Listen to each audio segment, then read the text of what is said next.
Des demandeurs d'asile se font choper en train de tourner une vidéo porno OnlyFans dans un hôtel, le tout financé par le contribuable.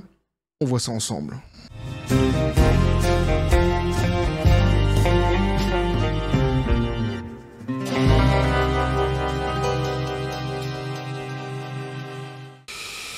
Et donc c'est une histoire de dingue. Ou plutôt deux histoires de dingue. Il y a une histoire de dingue qui nous est racontée ici, puis une autre à la fin aussi pour venir un petit peu étayer la pensée justement de cet article. Petit café les copains. Et on va voyager une fois de plus chez les Britanniques. On avait vu déjà dernièrement avec cette jeune fille qui s'était fait virer de son école lors d'une journée dite interculturelle, parce qu'elle était venue habillée donc avec les couleurs de son pays, une robe aux couleurs de son pays, une histoire de dingue, un truc de fou là aussi.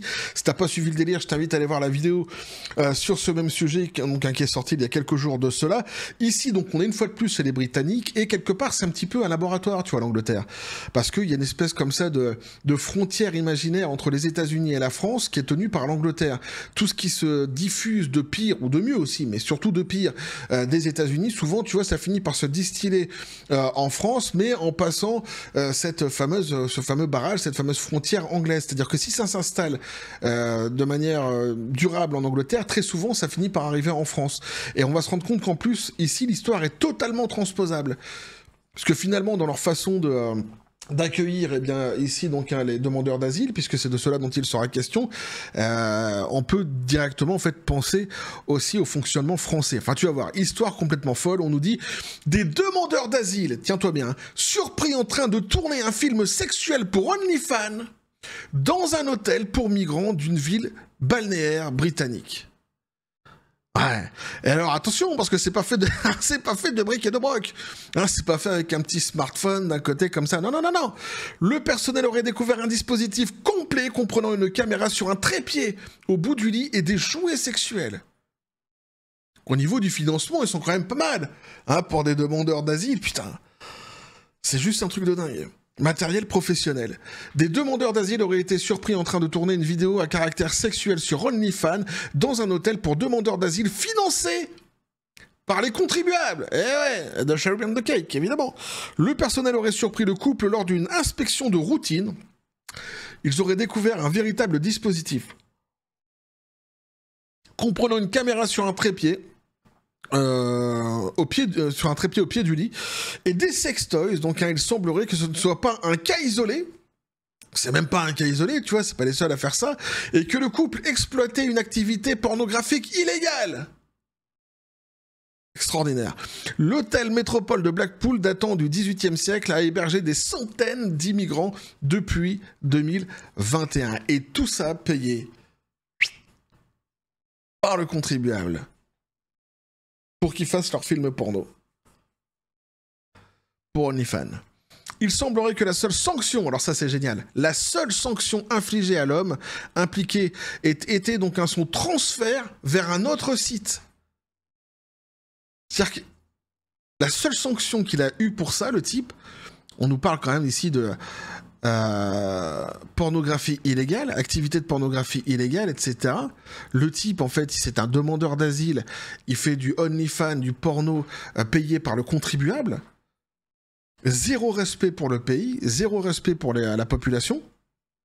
La seule sanction qu'il a, c'est ils l'ont déménagé dans un autre bâtiment. Le bâtiment est situé sur la promenade emblématique de la ville, au bord de la mer. Il se trouve à seulement 8 minutes à pied de la salle de Baltower Ballroom, où l'émission Strictly Come Dancing de la BBC donc tourne chaque année un épisode mettant en scène des danseurs célèbres et leurs partenaires. Ça va. Tout va bien.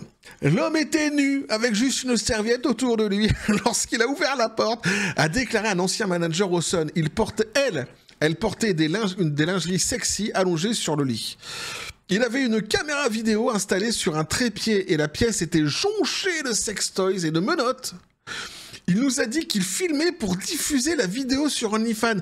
C'est-à-dire que le type, il en a rien à battre. Il s'en bat les Pokéballs, mais façon Master Balls de ce que tout le monde pourrait penser.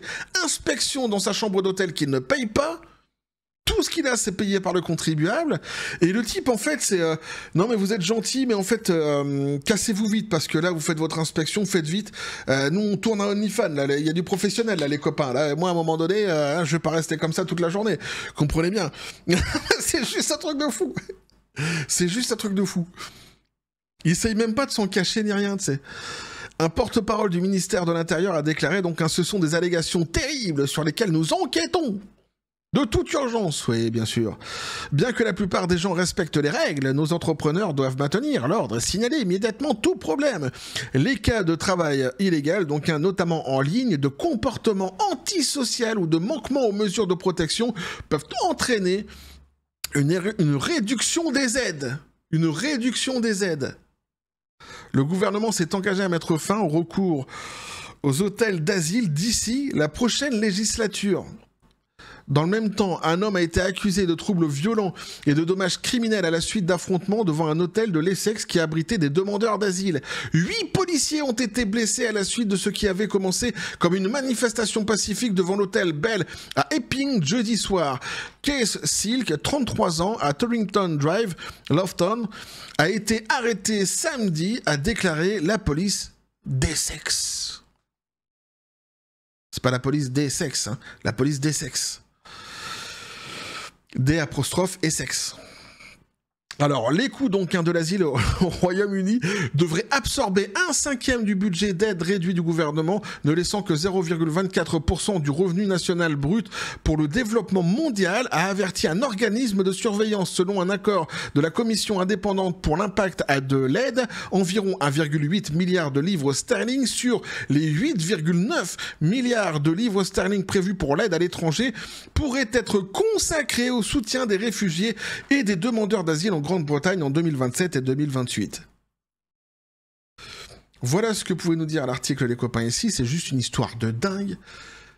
Mais réellement, une histoire de dingue. Alors, comme j'ai dit ici, en plus, tu as 2 histoires dans une histoire, puisqu'il termine avec cet affrontement, donc qu'il y a eu ces 8 policiers qui ont été blessés à la suite de ce qui avait commencé comme une manifestation pacifique devant l'hôtel Bell à Epping jeudi soir, nous dit-on. Là aussi, c'est juste un truc de dingue. C'est-à-dire qu'à côté du volet, donc un pornographique illégal, tu as aussi tout le côté violence de ce qui est en train de se passer actuellement en Angleterre avec ces demandeurs d'asile. C'est facilement transposable avec ce qui se passe en France, puisqu'en France c'est pareil, hein, c'est le contribuable qui paye, généralement. Donc c'est juste une histoire folle. Alors entendons-nous bien, moi que les gens ils fassent du OnlyFans chez eux ou pas, je m'en bats les Pokéballs, mais façon Furious Balls, tu vois. Chacun fait ce qu'il veut chez lui, il y en a que ça choque, il y en a que ça choque pas, il y en a qui trouvent ça indécent, il y en a qui trouvent ça décent. Moi je m'en fous complètement. Hein, ils font ce qu'ils veulent chez eux, il n'y a pas de souci. Là le problème il se situe pas là, c'est pas sur une question de volonté de liberté de chacun de faire ce qu'il veut chez lui. D'abord, ils sont pas chez eux. Mais en fait, ils sont pas chez eux concrètement. C'est-à-dire que c'est un hôtel qui est payé par le contribuable. L'argent qu'ils ont, ils le doivent justement aux contribuables. Avec cet argent et avec le logement qui leur est donné, ils se permettent de faire des films de boules pour OnlyFans. C'est un putain de manque de respect pour le pays qui t'accueille, puisque t'es quand même un demandeur d'asile à la base, hein. Ah, mais quand même, faut remettre un petit peu la citrouille au milieu du village. Ce sont des demandeurs d'asile. Donc normalement, ils sont dans une situation précaire, délicate. Ils ont toute envie, sauf de faire des choses pareilles. À la base, tu vois, normalement, si tu rentres dans une logique de ce que devrait être un demandeur d'asile, normalement, c'est ça. Et surtout, tu fais pas de blanche et tu respectes la population qui t'accueille, le pays qui t'accueille. Là, ils en ont rien à battre. Mais rien à battre. C'est juste un truc de dingue. Comment ils appelaient ça des activités. Ils exploitaient une activité pornographique illégale. Et c'est pas les seuls, nous dit-on en plus. C'est pas un cas isolé. Enfin, c'est une fourberie, c'est une tartufferie. C'est pas possible. C'est une tartufferie, c'est juste un truc de dingue. On se fout de la gueule du monde, ils se foutent de la gueule du monde avec cette histoire. Avec ces histoires, quelque part, j'ai presque envie de dire. Alors ici, tu vois, c'est en Grande-Bretagne, c'est chez les Britanniques, mais ça peut très vite se transposer en France. Et alors, en fait, quand tu vois ça, et quand tu vois ce qui s'est passé dernièrement en France, avec le Premier ministre qui arrivait avec un plan, parce que la France, en fait, avec le Mozart de la finance, on se retrouve dans une situation financière. C'est un truc de dingue, hein, ce qui se passe en France actuellement. Il va demander aux Français de faire davantage d'efforts, de payer davantage, de travailler plus. Ils vont réduire donc les jours de congé des Français sans faire de démagogie aucune. Il y a quand même une question à se poser sur l'argent que tu donnes à des gens qui ne sont pas français d'abord. Peut-être que la première des dépenses que tu devrais aller surveiller, restreindre, voire même couper, avant de venir demander aux Français qui, eux, déjà produisent de la richesse dans le pays, de se serrer la ceinture et de produire davantage pour venir payer ta dette, la dette que tu as créée, très souvent sur le dos des Français. Parce qu'il n'y a pas de référendums qui sont faits, mais quand les référendums sont faits, de toute façon, on va contre les Français. Donc on peut très vite imaginer que si les Français avaient eu leur mot à dire sur ce qui s'est passé dernièrement avec cet argent qui a coulé à flot en France, peut-être que les Français n'auraient pas été tout à fait d'accord avec tout ça. On ne le saura jamais parce qu'il n'y a pas eu de référendum, mais c'est une hypothèse en tous les cas. Quoi qu'il en soit, tu vas demander à ces gens-là donc de se priver, de travailler davantage, mais à côté, l'argent que tu donnes à des gens qui ne sont pas français, là tu n'y touches pas. Il n'y a pas un problème quelque part ici ? Est-ce que normalement, c'est pas le premier devoir d'un gouvernement, d'un président, que de protéger son peuple à la base ? Et quand je dis protéger son peuple, c'est absolument à tous les niveaux. Que ce soit au niveau évidemment militaire, ça c'est certain, mais à côté de ça, le régalien. Mais à côté de ça aussi et surtout sur le plan de la qualité, le plan de la qualité de vie. C'est leur devoir. Ils sont là pour ça, à la base. Hein. C'est juste un truc de fou ce qui se passe. Alors quand on voit ça en Grande-Bretagne, évidemment que ça se transpose directement en France. Évidemment. Avec cette politique complètement folle qu'entreprend actuellement l'Europe, et notamment la France, sous Macron, c'est juste un truc de fou. Avec ce pognon de dingue, comme il aime le dire, qui est dépensé justement pour des gens qui ne sont même pas français. Ce qui n'est pas grave finalement en soi, tu vois, si en France tout va bien. Si la France est un pays ultra riche, qu'il n'y a pas de dette, que les Français se portent bien, et que tu as un salaire extraordinaire, que tout se passe bien, en fait, qu'il n'y a pas d'agression en France, qu'il n'y a pas d'animosité, tout ça. En fait, c'est pas grave. Mais le problème, c'est que c'est pas le cas, c'est tout à fait l'inverse en fait. C'est tout à fait l'inverse. Et celui qui paye à chaque fois, celui qui se retrouve à chaque fois dans la merde, eh bien c'est le peuple en fait. C'est les Français, eux. C'est ceux qui sont déjà là en fait. C'est ceux qui produisent déjà de la richesse pour la France. Donc c'est une histoire de dingue que je voulais vous partager parce que je trouve ça complètement fou. C'est un sujet d'ailleurs qui m'avait été suggéré, je ne sais plus par l'un d'entre vous, sur le X de la chaîne. J'ai oublié le nom, mais je reviendrai dessus dans un live, je referai mes remerciements. Mais quoi qu'il en soit, c'est pour ça que je voulais vous le partager, parce que j'ai trouvé ça complètement fou. Bref, n'hésitez pas à me dire ce que vous en pensez, les copains, dans les commentaires, à vous abonner si le contenu vous a plu, activer la petite cloche pour les prochaines notifications, les prochaines vidéos qui vont arriver, à balancer un like, à partager les vidéos. Vous avez tous mes réseaux sociaux qui sont dans la description des vidéos, n'hésitez pas à venir, à vous abonner à ces réseaux sociaux pour donner de la force à la chaîne et aux messages que je diffuse sur cette même chaîne. Hein. Sur ce, les copains, je vous dis comme toujours, la John Spartan, paix, félicité, pistolet à prout, c'est à toi, qu'est-ce que tu penses de tout cela ? Oui, voilà, il est indigné. Alors, c'est un mot, hein, ça va vite avec lui. Hein. Quand c'est court, c'est concis, c'est circoncis. Hein. Ah, ça va vite avec lui, c'est un mot, c'est indigné. Bah ouais, il y a de l'indignation quand même à avoir ici, donc ce qui se passe chez les Britanniques, mais aussi ce qui se passe évidemment en France, comme j'ai dit, c'est facilement transposable. Il n'y a aucun problème là-dessus. Je me souviens de qui m'avait suggéré le sujet, c'est Sarah, je l'en remercie vivement. Quoi qu'il en soit, on va continuer à suivre donc tout ce merdier sur cette chaîne, et ouais, toujours dans la joie et la bonne humeur, et que la force soit avec vous.